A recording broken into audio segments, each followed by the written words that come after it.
Assalamualaikum warahmatullahi wabarakatuh.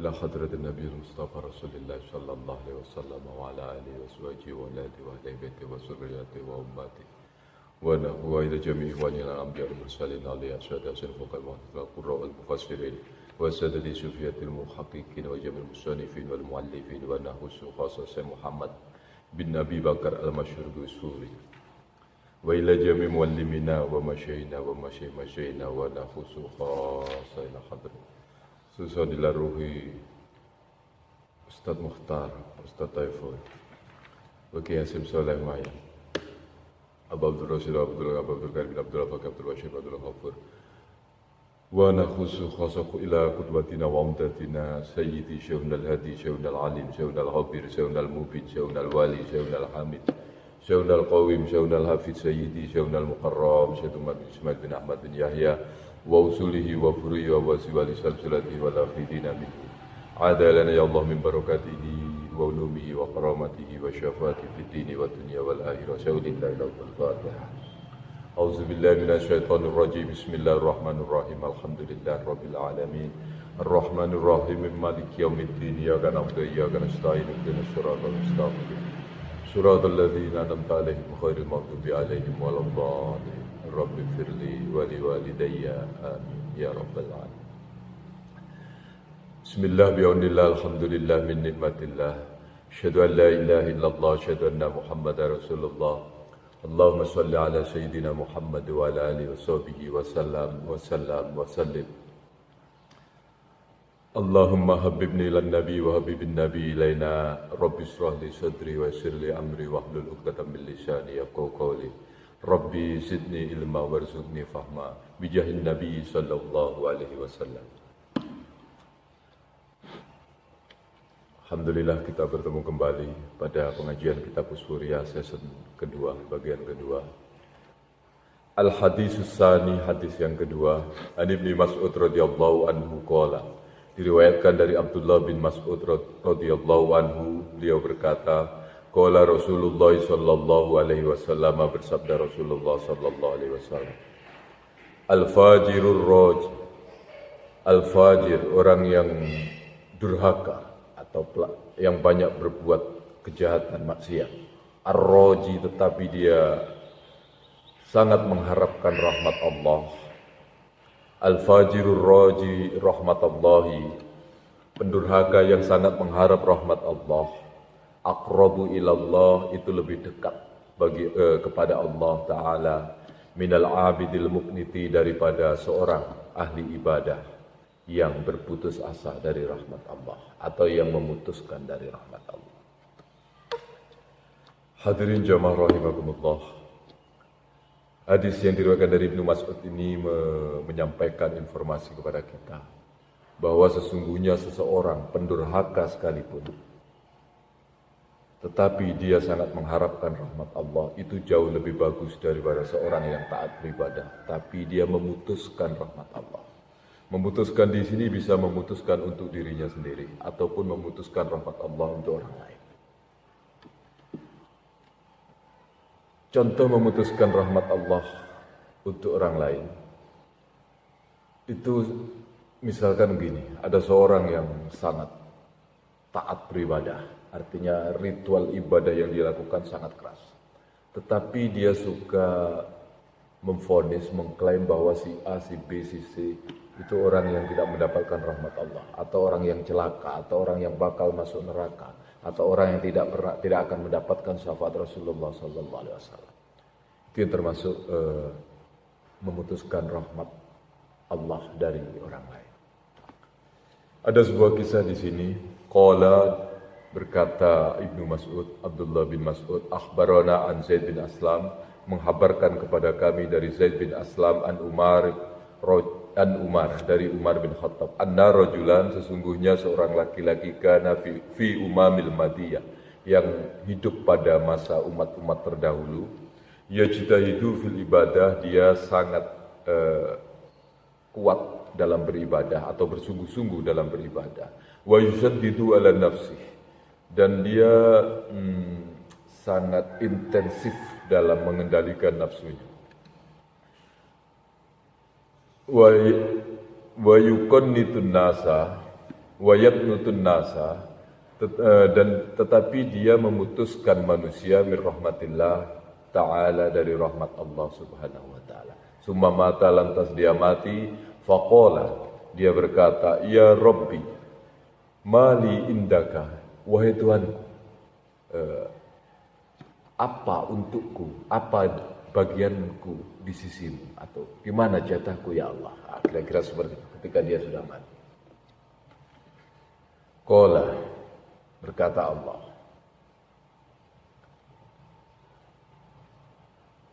an-nar, neraka untukku. Qala, lantas orang tersebut berkata, ya Rabbi, fa'aina ibadati wajtihadi. Mana ya Tuhan, mana ibadahku, mana mujahadahku, keseriusanku selama ini dalam menyembah. Faqala innaka kuntu taqnatun nas min rahmati fid dunya. Sesungguhnya engkau telah memutuskan rahmatku dari sekalian manusia. Maka hari ini fa'ana aqnatukal yaum min rahmati. Maka hari ini aku putuskan rahmatku kepadamu. Jemaah rahimakumullah. Contoh kejadian ini yang diriwayatkan oleh Zaid bin Aslam tentang seorang laki-laki pada umat-umat yang lampau, aslinya umat-umat Nabi terdahulu. Ya. Meriwayatkan bahwa ada seorang yang sangat taat beribadah, tetapi dia sering memutuskan rahmat Allah dari sekalian manusia. Akhirnya Allah pun menyediakan neraka baginya dan tidak menilai ibadahnya selama ini. Tidak ada artinya kita sujud sehari 200 kali atau 300 kali dan lain sebagainya. Tidak ada artinya jika kita memutuskan rahmat Allah dari orang lain. Misalkan ketika kita memandang rekan kita, sahabat kita, kenalan kita yang kurang dalam beribadah, atau mungkin dia orang yang fasik, sahabat kita. Kita memandangnya dengan sebelah mata, kemudian kita menyatakan bahwa engkau adalah ahli neraka. Atau kita menyatakan dengan orang lain, dia ahli neraka, dia nanti akan diazab di neraka karena dia meninggalkan sholat.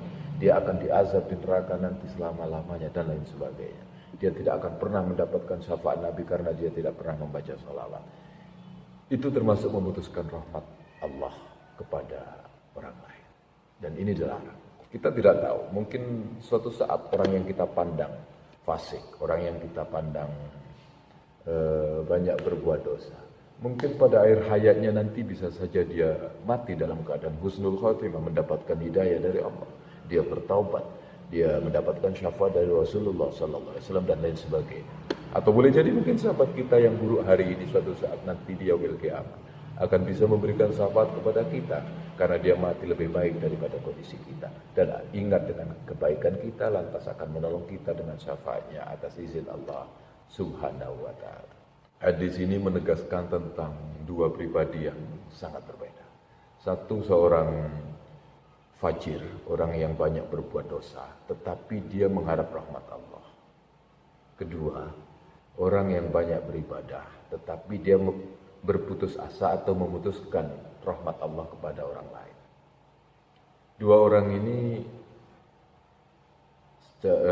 orang ini jelas lebih baik yang pertama. Tetapi sebenarnya idealnya mestinya yang harus kita kejar adalah abid yang rajin. Kita menjadi seorang hamba yang rajin beribadah kepada Allah, tetapi juga kita senantiasa mengharap rahmat Allah. Jadi yang paling bagus adalah abidur roji. Sesudah abidur roji, kalau memang tidak bisa menjadi abidur roji, itu minimal. Kalau seandainya kita ini fajir atau banyak bermaksiat, fasik, maka harus tetap roji, mengharap rahmat Allah.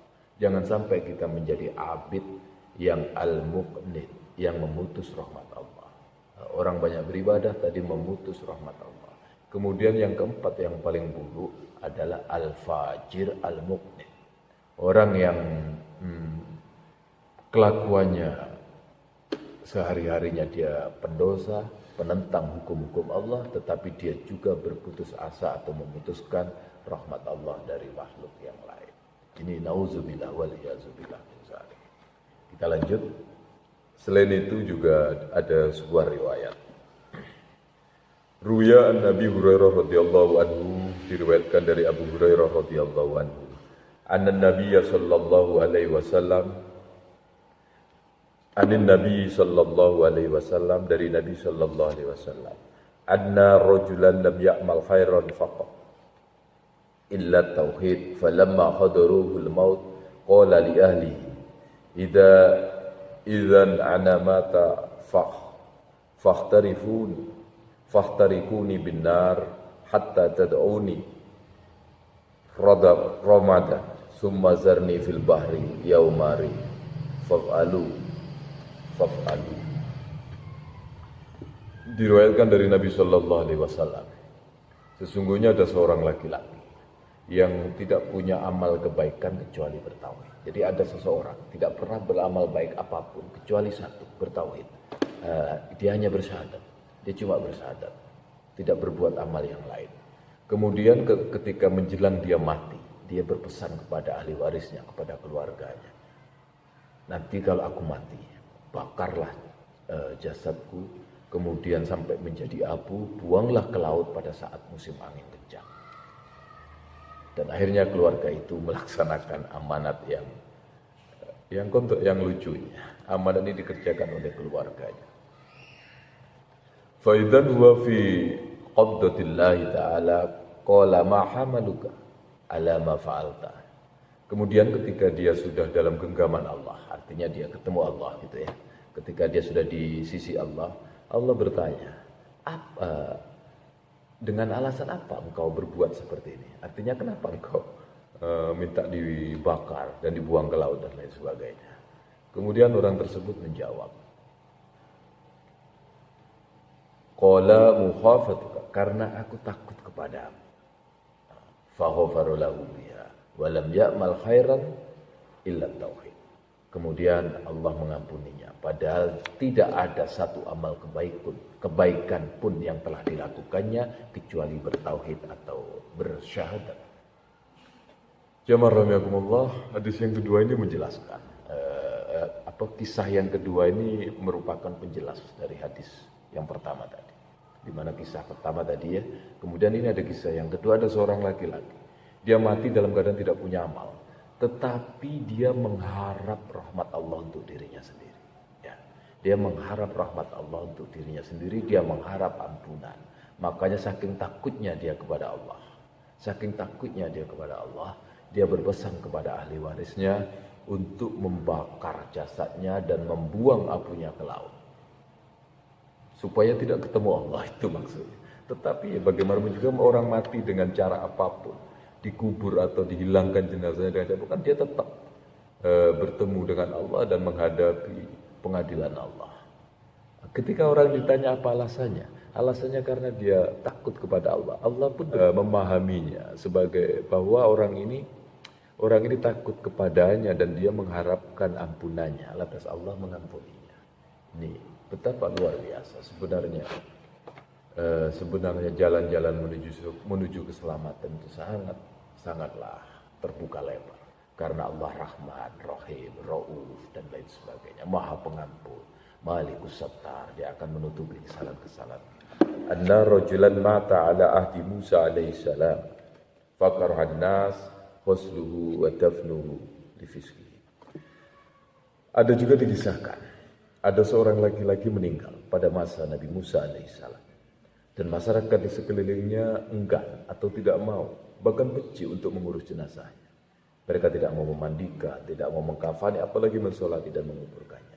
Lantas orang-orang ini membuangnya ke tempat sampah, membuang jenazah ini ke tempat sampah. Saking bencinya dengan orang ini, tidak satupun orang mau menggotongnya untuk membuang ke tempat sampah, tetapi mereka menendang dari tempat dia mati, ditendang terus menerus bergantian, orang ramai nendang jenazah itu sampai berguling-guling sampai masuk ke tempat sampah. Saking bencinya, jadi tidak lagi mereka mengangkatnya membuang ke tempat sampah, tetapi mereka menendangnya. Fa khoda birijli, tendangnya dengan kaki. Ini kan luar biasa kebencian orang. Kenapa begitu? Karena orang ini terkenal sangat jelek. Kemudian Allah mewahyukan kepada Nabi Musa. Fa'auhallahu ta'ala ila Musa alaihissalam wa qala ya Musa mata rajulun fi mahallati fulan fil masbalah. Musa, telah mati seorang laki-laki di tempat sana. Dan dia tergeletak di tempat sampah. Wa huwa waliyyun min awliyahi. Orang yang mati tersebut adalah, ingat Musa, orang yang mati tersebut adalah sebagian dari wali-wali atau kekasih-kekasih. Wah, Musa terkejut. Ada kekasih Allah, waliullah, mati dibuang ke tempat sampah.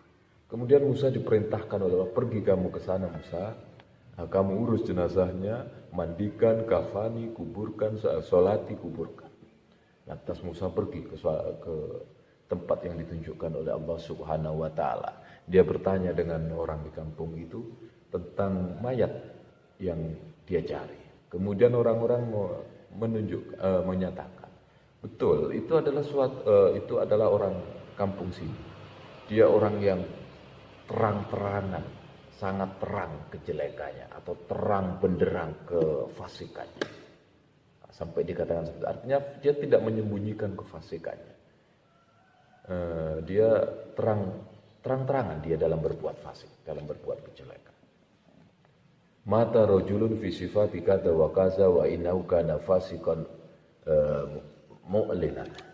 Sesungguhnya yang mati itu orang fasik yang dia mengerjakan kefasikannya secara terang-terangan. Musa bertanya, fa aina makana? Di mana tempatnya? Fa innallaha auha ilayya li ajli. Sesungguhnya Allah mewahyukan kepadaku, kata Musa nih. Di mana tempatnya? Sesungguhnya Allah mewahyukan kepadaku tentang mayat ini. Lantas mereka pun menunjukkan Musa ke tempat sampah yang cukup jauh dari tempat tersebut. Fazabu, lantas mereka pergi bersama-sama Musa. Falamma ra'a Musa alaihissalam matruhan fil masbalah. Ketika Musa melihat mayat tersebut terbuang di tempat sampah, Musa pun akhirnya ragu. Wa akhbarun nas an su'i ahmali, dan orang-orang mengabarkan kepada Musa tentang kejelekan laki-laki yang mati tersebut. Musa pun akhirnya galau. Masa iya orang kayak gini? Semua warga di sini menyaksikan dia orang jelek dan dibuangnya ke tempat sampah. Masa iya ini kekasih Allah? Itu dalam logika Musa, dalam logika seorang nabi Musa. Lantas Musa bermunajat kepada Allah. Faqala, Musa berkata, Ilahi, wahai Tuhanku, amartani bidafnihi wassalati alaih. Engkau memerintahkan kepadaku untuk menguburkan dan mensolati jenazah ini. Wa qaumuhu yashhaduna alaihi sarrat, dan kaumnya bersaksi bahwa ini mayat yang sangat jelek. Fa anta a'lamu minhum bis-sana' wal taqwa.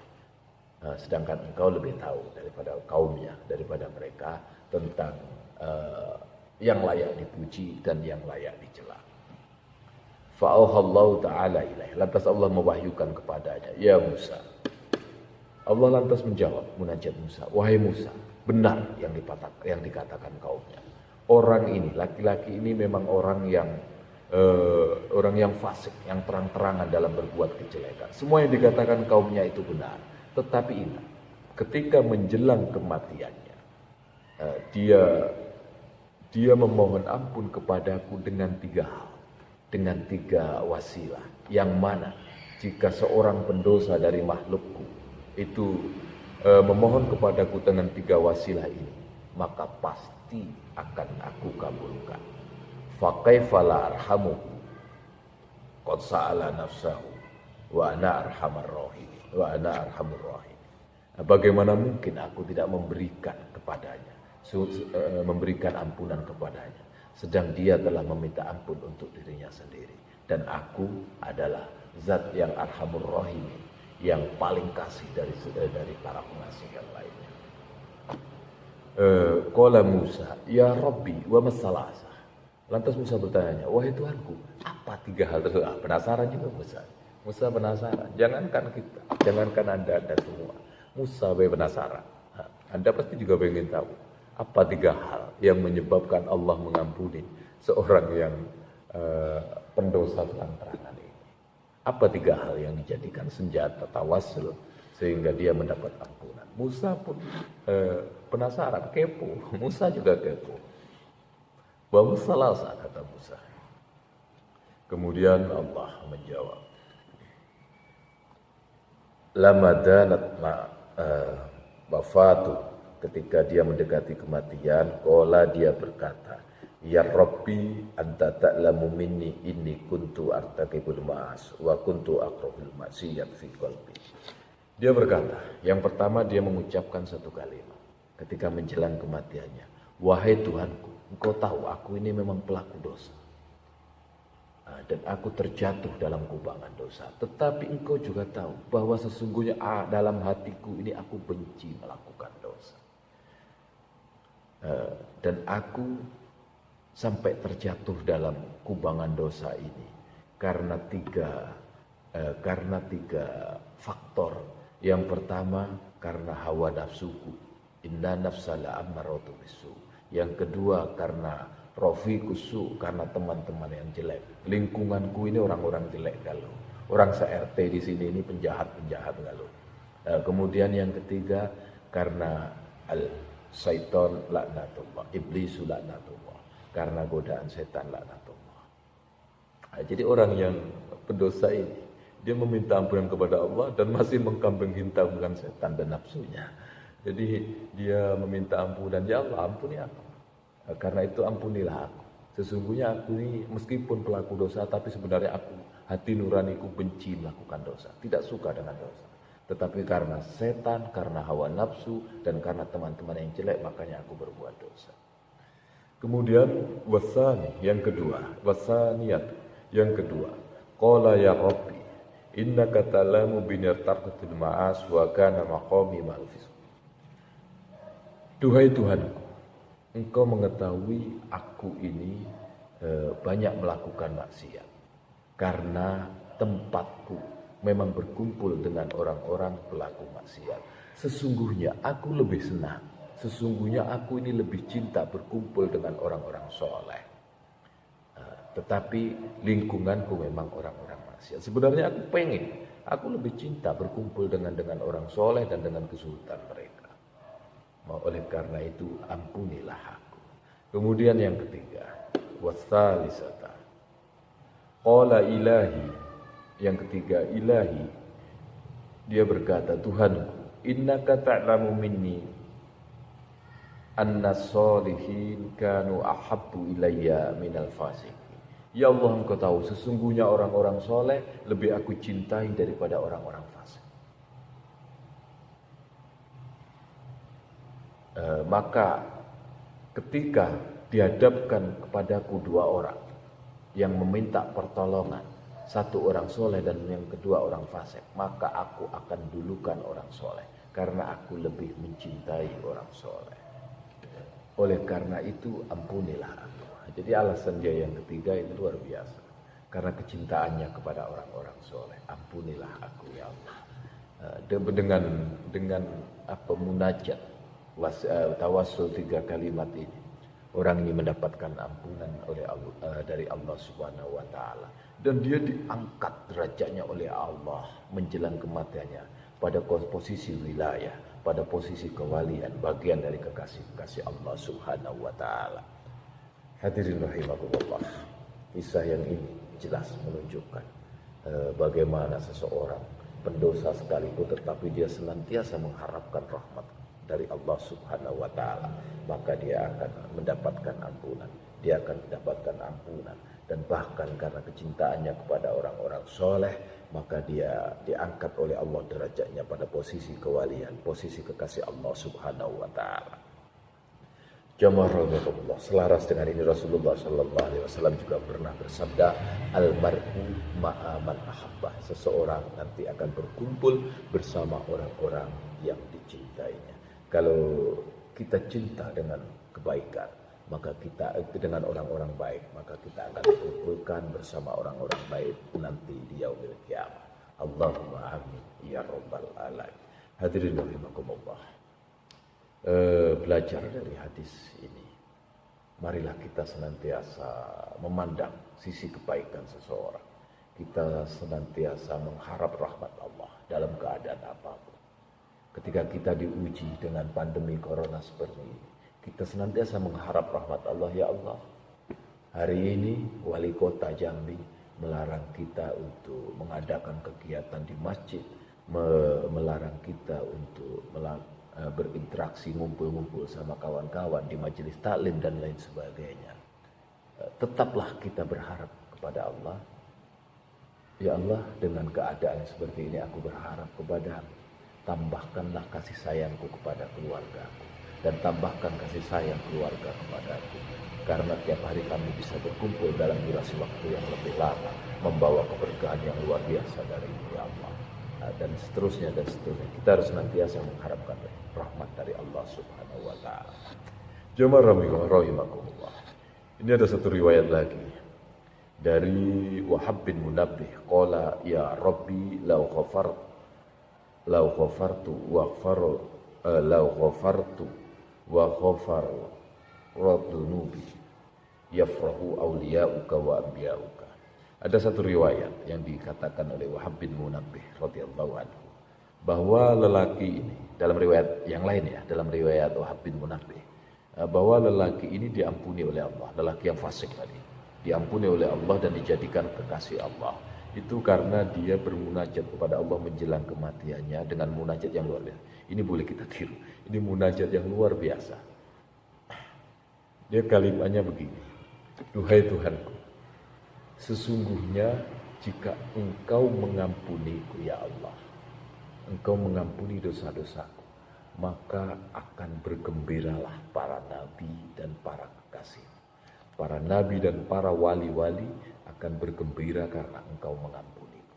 Tetapi jika Engkau menyiksaku atau tidak memberikan ampunan, mengazabku, maka para setan dan bala tentaranya akan bergembira atas keputusan. Sedangkan aku tahu ya Allah, kegembiraan, kebahagiaan para nabi dan para aulia itu lebih Engkau cintai daripada girang-girangnya atau gembiranya para setan dan para pengikutnya. Oleh karena itu, ampunilah aku ya Allah. Subhanallah, luar biasa, munajat yang luar biasa. Hadirin jamaah rahimakumullah. Kemudian Allah akhirnya mewahyukan kepada Nabi Musa, ya Musa if'al ma amartuka. Wahai Musa, jangan banyak tanya lagi. Kerjakan apa yang aku perintahkan. Maksudnya, mandikan, kafani, solati, dan kuburkan. Sesungguhnya aku telah mengampuni dia. Dan demi kehormatan dia, kehormatan lelaki ini, wahai Musa, maka aku ampuni orang-orang yang ikut mensolatinya dan orang-orang yang hadir dalam penguburannya. Ya Allah, Masya Allah, luar biasa. Hadirin jamaah rahimakumullah, inilah yang disebut, keutamaan dari roji, mengharap rahmat Allah Subhanahu wa taala. Pelajaran penting yang kita ambil di sini satu, kita senantiasa mengharap rahmat Allah Subhanahu wa taala. Ya, rahmat Allah selalu kita harapkan, baik untuk diri kita maupun untuk orang lain. Kalau kita melihat sahabat kita, melihat kawan kita, melihat keluarga kita yang durhaka kepada Allah Subhanahu wa taala, maka kita harus sekali lagi harus selalu mengharapkan rahmat Allah agar orang tersebut mendapatkan hidayah dari Allah, mendapatkan ampunan dari Allah dan menjadi pribadi yang lebih baik, bahkan lebih baik dari kita sendiri. Kita senantiasa mendoakannya. Itu yang pertama. Yang kedua, kita harus senantiasa berbaik sangka kepada sesama makhluk. Jangan pernah kita memutuskan seseorang dari rahmat Allah. Kita harus selalu berbaik sangka bahwa orang itu akan mendapatkan rahmat Allah. Ingat, kita hanya boleh menyatakan si A, si B itu putus dari rahmat Allah atau tidak mendapatkan rahmat Allah.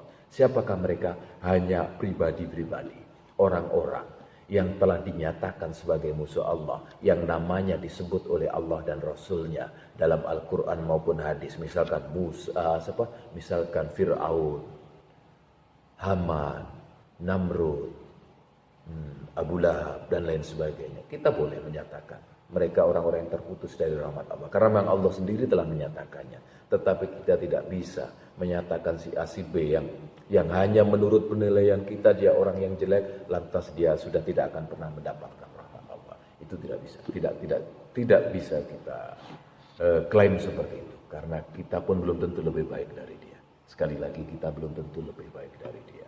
Dan boleh jadi ketika menjelang akhir hayatnya dia husnul khotimah. Allah takdirkan dia mati dalam baik. Allah ampuni dosa-dosanya. Dan justru nanti di akhirat, di yaumil mahsyar, kita ketemu dia yang memberi pertolongan kepada kita. Dia yang memberi syafaat kepada kita karena kita pernah menasihatinya. Dia ingat, dia mencintai kita. Dia memberi pertolongan syafaat kepada kita di yaumil mahsyar nanti. Apa enggak malu? Kita di dunia berburuk sangka dengan dia. Tetapi di akhirat dia menjadi penolong kita. Subhanallah. Oleh karena itu marilah kita berusaha menjadi pribadi yang lebih baik. Senantiasa mendoakan kebaikan untuk diri kita dan untuk orang lain. Kemudian poin terakhir. Poin terakhir yang bisa kita petik dari kisah dan hadis ini. Bahwa pentingnya mencintai kebaikan dan pelaku-pelaku kebaikan. Jika kita cinta kebaikan, maka Allah akan dekatkan kita dengan kebaikan. Jika kita mencintai orang-orang yang baik, mencintai orang-orang soleh, mencintai para nabi, mencintai para aulia, para kekasih Allah, maka kita akan dikumpulkan oleh Allah bersama mereka di yaumil mahsyar nanti. Allahumma amin. Oleh karena itu senantiasa minta kepada Allah Subhanahu wa taala, ya Allah, tambahkan cintaku kepada Rasulullah sallallahu alaihi wasallam dan tambahkan cinta Rasulullah kepadaku. Allahumma habibni ilan nabi wa habibin nabi ilayya. Wabillahi taufiq wal hidayah. Wassalamualaikum warahmatullahi wabarakatuh.